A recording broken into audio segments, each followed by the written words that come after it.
Welcome to the UCL Pokemon Draft League. This is Alex Grimes II, the king himself, and welcome back to the Season 14 premiere video.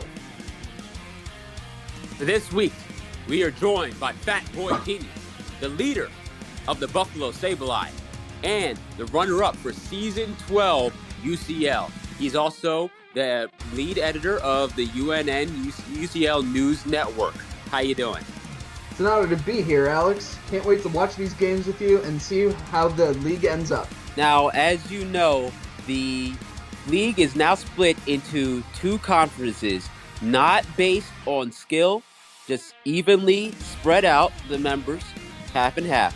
The first conference is called Grandpa's Spanking Ground. This other conference is going to be called Three-Peat Prologue. They're both based on elite members of the UCL who influenced the conferences. Grandpa's Spanking Ground being influenced by the six-time champion Chris Jorg and the Kalamazoo Alakazam, and Three-Peat Prologue based on the Bethlehem Braviaries and the recent champion Pat Flynn, who's won UCL Season 12 and UCL Season 13. In the videos, we will be splitting each week, looking at one specific conference. We're not going to do both conferences on each week. This week, we'll do Three-Peat Prologue. How you feel about these games? I'm excited. Let's get into them. All right, without further ado, let's begin the matches. As a reminder, there is a giveaway at 100 subs. The first match will be between Zealous Zekrom and Radioactive Dolphins. Zealous Zekroms will be on the player's side, while Radioactive Dolphins will be on the opponent's side. Tornado gets hit with a knockoff by the Buzzwole. However, the Hurricane will bring down the Buzzwole. Oh, it's not Buzzwole. It's going to be the Zoroark. Garchomp comes in for the knock and gets hit with a knockoff. Classic Zoroark set from Brady on the opponent's side. He always runs this literally every week, and I'm not surprised he's doing it again. Klefki in now, going to take out the Zoroark. It's 6 versus 5 now. Garchomp's going to be against the Mesprit. Going to get the scale shot with the speed boost now. It's going to hit 3 times. The Garchomp is now at 1.5 times speed. Outrage now will bring down Mesprit to 8% knockoff. Will do nothing onto the Garchomp.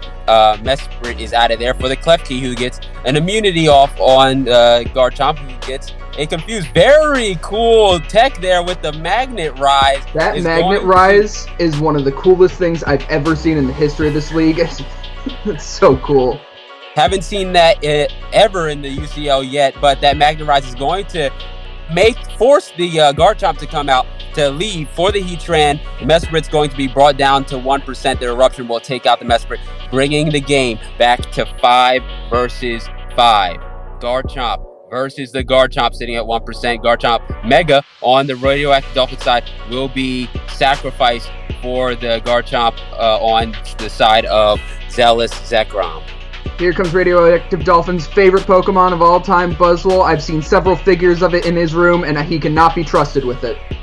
Boom! The close combat will take out the Klefki, bringing the game back to a very close 4 versus 4 Destiny Bond against the Ice Punch. It did not kill the Gengar. That means the Destiny Bond will go away for the Buzzwole to finally take it out with a Leech Life on the second turn, clearing the Buzzwole to get 2 times attack behind the sub. Buzzwole does get really good coverage, so I understand the Destiny Bond, but he could have delayed it just a little bit more. Scratch that. The Buzzwole did get another kill onto the Garchomp. It's 4 versus 2 now. Zealous Zekrom is in a very tight position. The Hurricane will take out the sub. However, it's too low, too late. All that's left is the Urshifu versus this 3 times attack Buzzwole.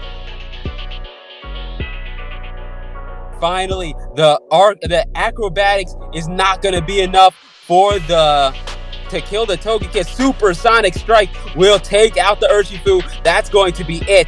The winner is Radioactive Dolphins. Buzzwole, a staple mon on the Radioactive Dolphins, came in with its substitute set and totally destroyed Zealous Zekrom in their first Pokemon battle in the UCL. Radioactive Dolphins has used this Pokemon a lot throughout the past seasons, being one of his favorites. The reason? It's a giant mosquito with muscles. That's it. That's right, Pat. Brady Hayes did say, leader of the Radioactive Dolphins, mind you, did say he likes the aesthetic of Buzzwole. Just a big, muscly, man-looking mosquito. Kind of gay. He does name it wife's boyfriend every time for reasons that I think most viewers can understand. The UCL would like to mention that we are not against homosexuality in any way. Why did I say it like that? That's kind of weird. Kind of gay. I can't stand for that. I'm sorry. Okay, we're going to move on to the next battle. The next battle will be between Suck My Balls versus E-Mouse and Polions. Magnezone in on the player side for Suck My Balls. Going to hit a hidden power onto the Swampert on the E-Mouse and Polion, but it will be returned with an Earth Power. Thought he scouted, got slapped right back. Destroyed. They both tried to go for blood, with Suck My Balls being on the losing side of that. Agility onto the Moltres that switched in. Nasty Plot now. There's a very dangerous Moltres. It's going to get knocked down under half. That's going to bring up the Berserk 2.5 times special attack. Incineroar is out of there. Moltres is going to want to go in here, and it does, slamming that Decidueye with a fat Hurricane. Here comes the Incineroar again, going to try to chip down. Decides to stay in after the fake out. That might have been a mistake. The Hurricane will luckily miss for the Suck My Balls, but the Incineroar will take it out. That's something you gotta think about in these games. Moves like Hurricane aren't as reliable as you want them to be. The Landorus Therian's going to do a bit of damage onto the Incineroar. Very tanky, mind you. He's going to survive the U-turn. Also surviving that, this Incineroar is trying to hold it together for the E-Mouse and Polion. But E-Mouse and Polion is winning this game so far. 5-4. U-turn onto the Swampert. Swampert versus the Slowbro. Slowbro will not be able to kill on the first turn. It's going to go for a second Scald. Now Swampert's down 4-4. Got the rocks up, but I guess we'll see how much that matters in the end. Landorus Therian in now versus the Incineroar. Incineroar's getting low. It's going to be intimidated, lose some attack power.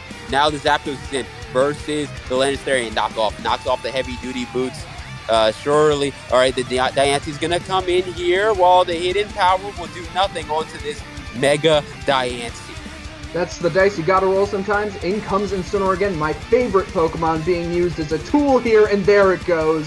It needs a better owner. What a waste of an Incineroar. It did get some good damage off in the early game, but now the E-Mouse and Polions are losing control of this game.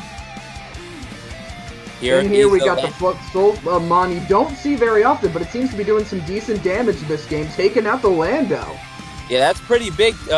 Tier 5 Pokemon taking out the Tier 1 Landorus Therian. Slurpuff is in now. It will get its belly drum for free and get the Unburdened Play Rough.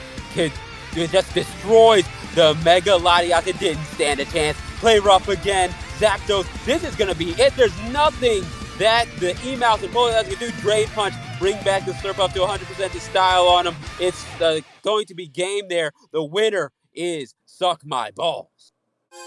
And that's what he did. He got down there and he sucked his balls. Suck My Balls. And the leader of the team, Anthony Marcus, was a Season 4 champion of the UCL. Very old, very ancient. He's coming back now with a pretty good win onto the E-Mouse and Polions. What do you think about this? Expect the old veteran coming back trying to prove his stuff. He did have a lot of Mons that are now staples in OU and Ubers on his team when he won. I guess we'll see how that affected gameplay last time. But you gotta respect the very clear message of suck my balls. Yeah, I agree with you there, Pat. And also, very unfortunate this game for the E-Mouse and Polions. He did serve as a replacement player in the Season 13. Had a positive record for himself, a positive personal record.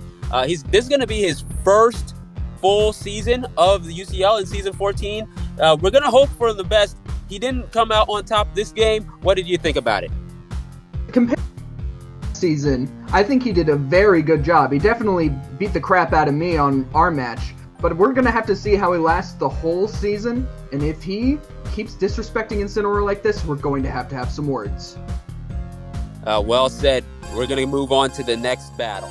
The next battle will be between the North Texas Necrozma and the king, the greatest, the best of all time, the future winner of the UCL. It's Alex Grimes II, the king himself, leading the UCL Finibus. Let's go!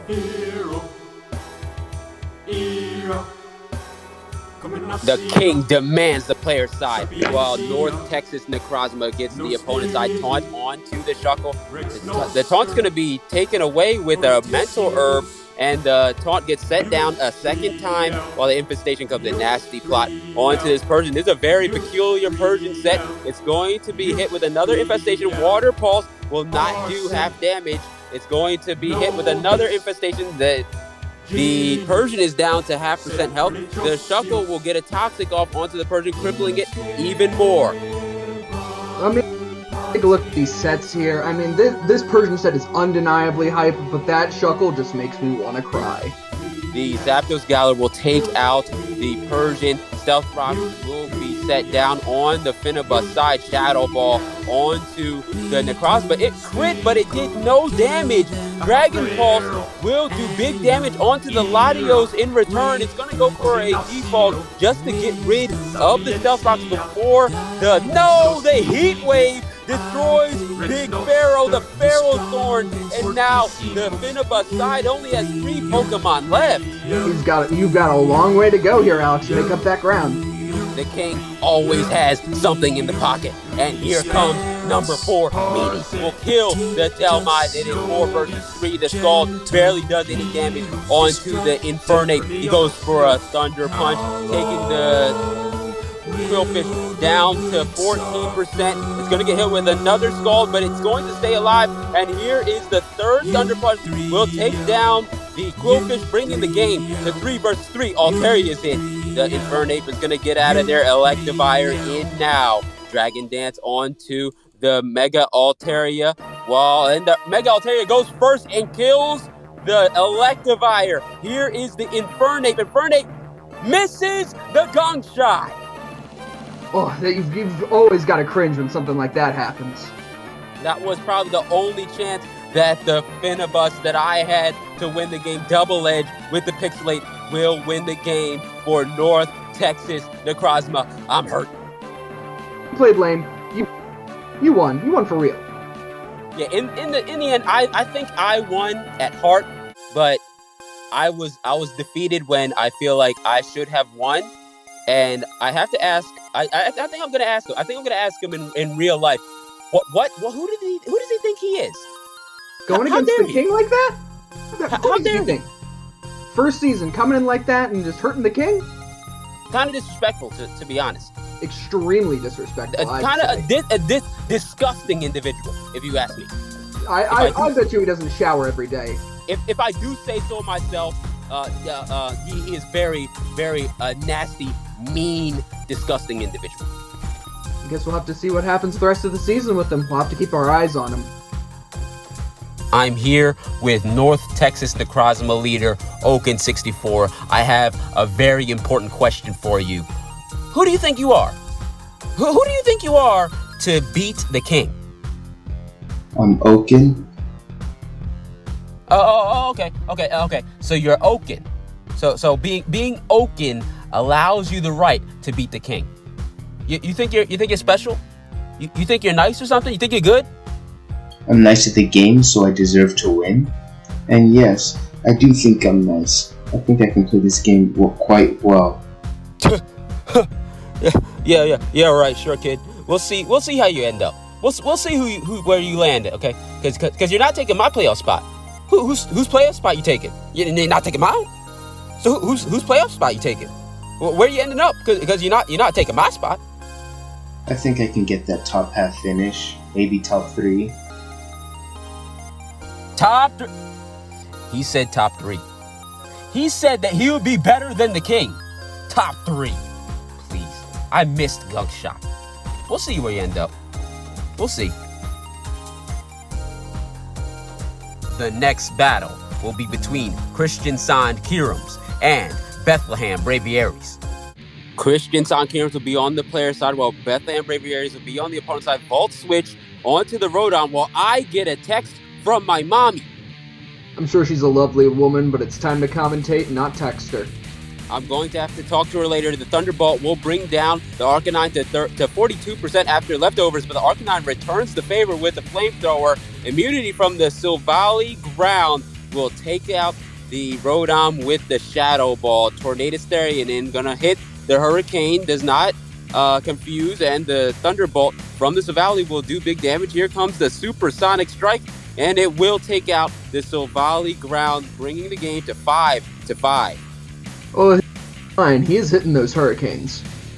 He is hitting those Hurricanes. He did not miss one yet. Volt switch from the Mew onto the Amoonguss. Doesn't do it that much damage. Here is the Arcanine again, going to scare out the Amoonguss, but the Arcanine's going to get a free chance. The Morning Sun back to 100% health. Blissey will get a Stealth Rocks down. They will trade Stealth Rocks teleport from the Blissey in front of the Gligar. Here's the Hoopa Unbound. Caesar in now against the Hoopa Unbound will get destroyed by the Dark Pulse easily. Absolutely obliterated.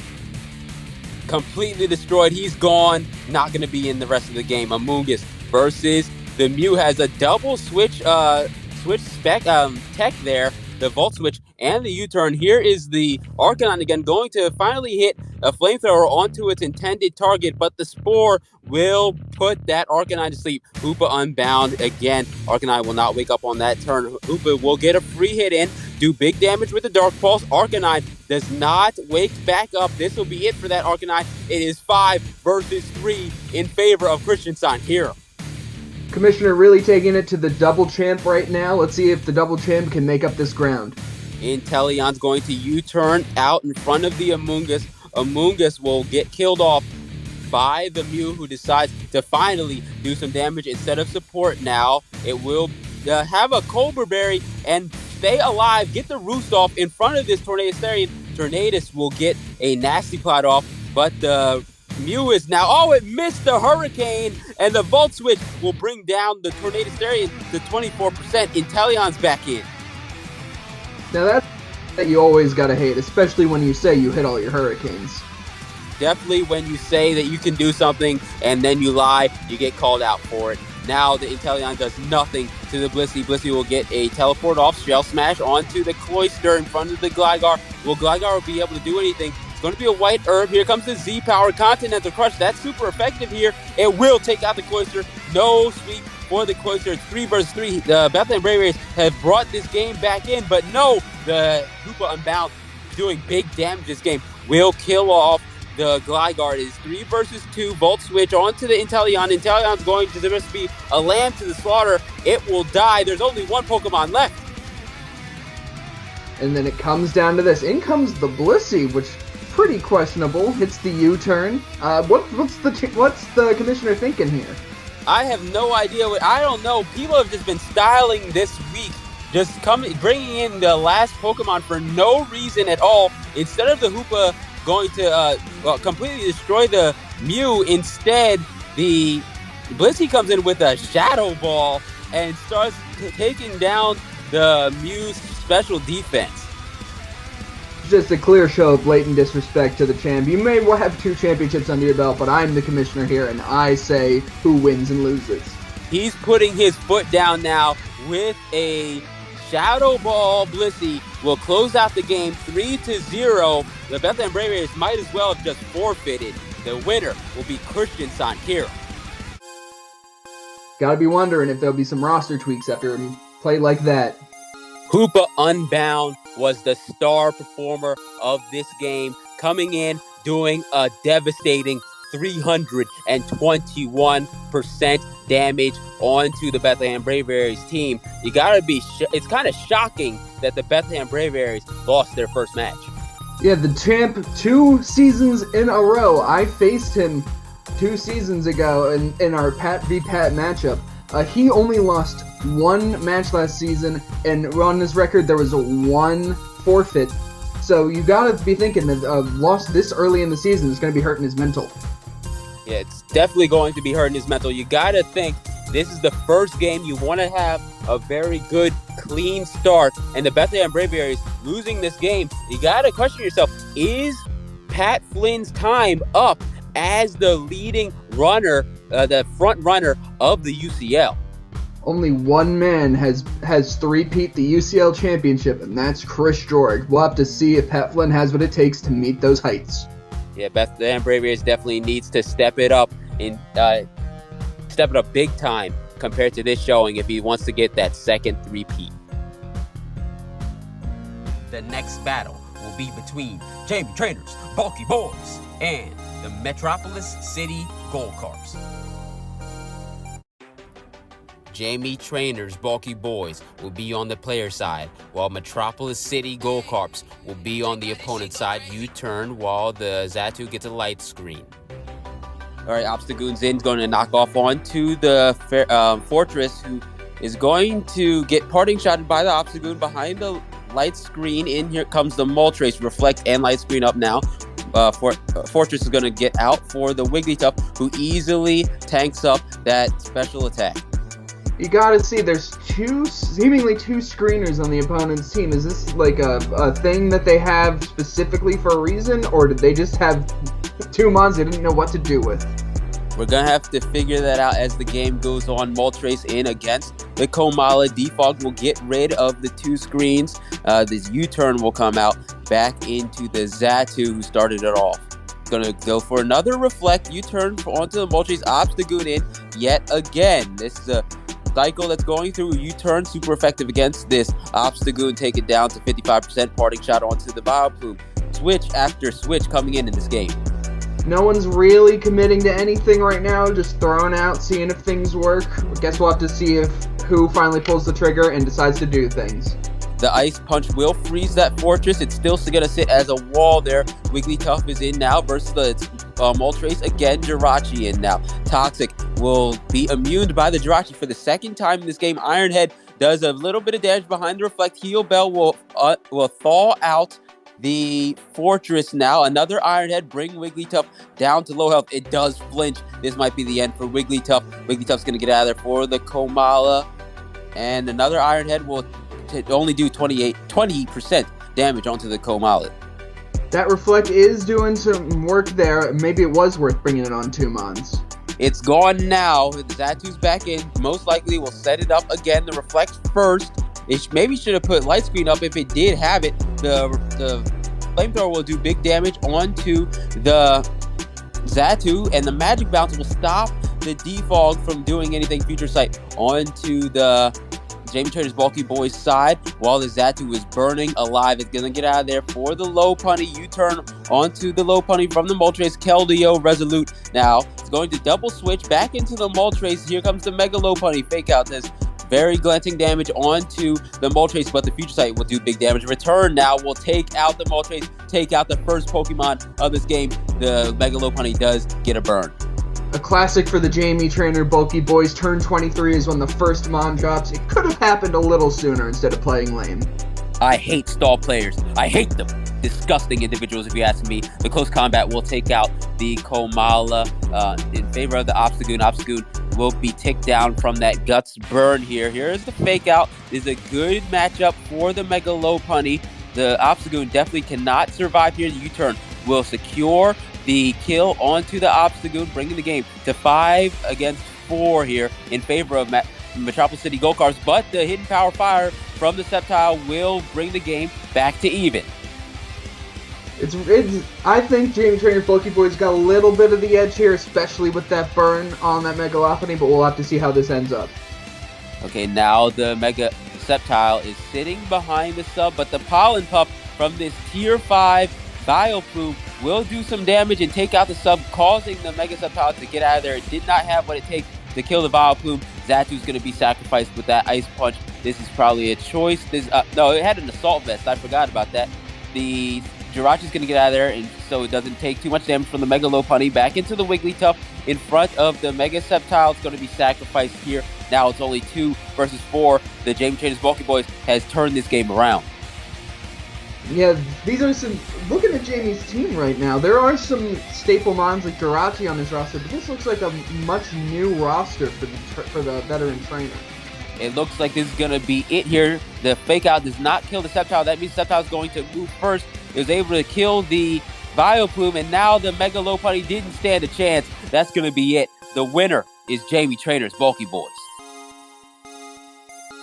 Before we finish off on the last battle, remember there is a giveaway at 100 subs, a free Nintendo Switch game of the winner's choice. Please subscribe, it'll help out the channel. The final battle will be between random number generators and Berlin Beedrill.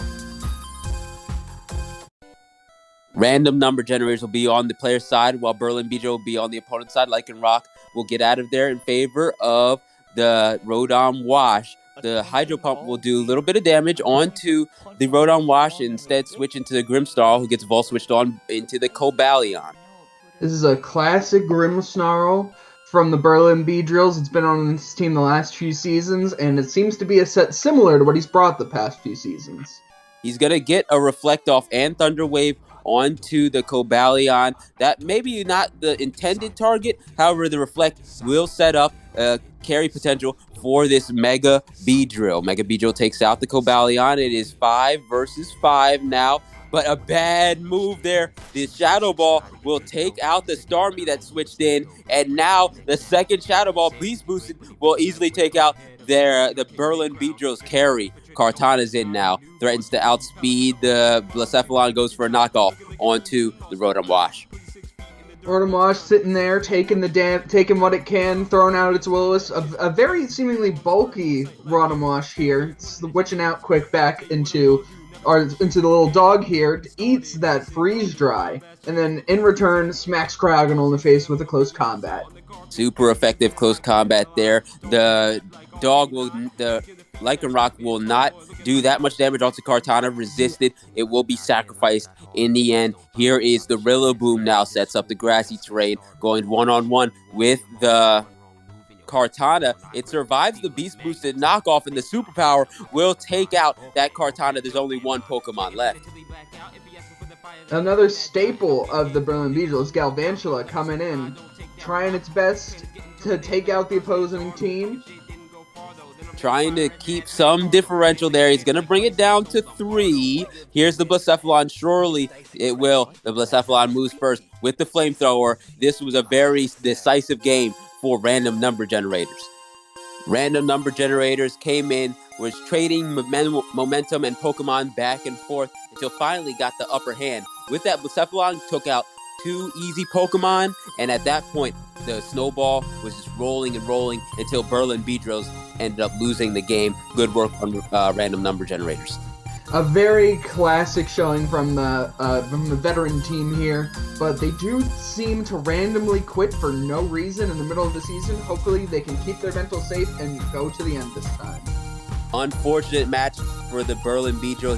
He did get the Grimmsnarl to set up properly, get the Mega Beedrill in, but however, he's a good sport. Just another loss, doesn't really matter. He'll get back on the next week, see if he can do better. Good work on both teams. That's going to end the week. That will be the last game of Week 1 3-peat prologue. I was here with Fatboygenius, leader of the Buffalo Sableye. Thank you for joining us. It was an honor, Alex. I'll be sure to be back again sometime soon. This is Alex Grimes II, the king himself. Thank you for watching. We'll see you again next time.